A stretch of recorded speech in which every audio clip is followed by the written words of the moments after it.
Pistol racing, shooting drills, the foundation of every champion. Grips at alignment, trigger control, a shortcut. Like my father taught me, disiplina muna bago pala.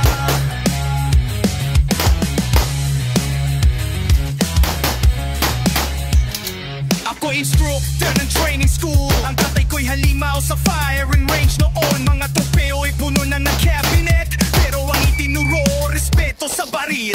Simulan natin sa tamang hawak, daman in hand, firm support, hand lock. Di dapat nanginginig, dapat solid ang grip. Parang yakap sa anak from pero di masikip. Head front sight focus, target blur, alignment perfect, walang arrow. Controlling it sa pagitan ng heartbeat, pumutok ka ng timbit. Pistol basic, shooting drills, the foundation of every champion. Disiplina ang sandata, hindi na inyabang o init ng ulo.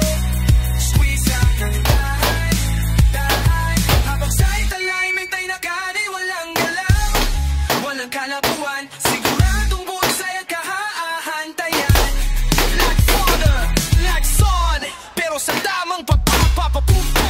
Ang baril ay responsibilidad, hindi laruan o pangastigan.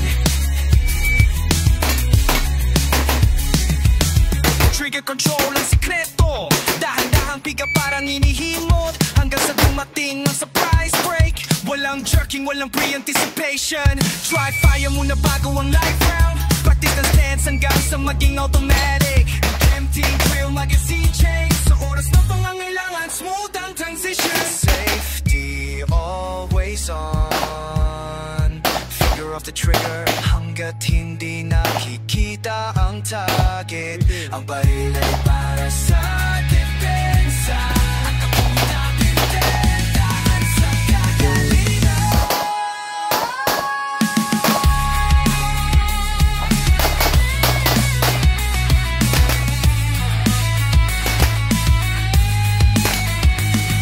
Mga tropa, ang pagiging pistolero ay hindi tungkol sa pagiging rambo, kundi sa pag-irresponsible. Disiplina muna bago ang bala.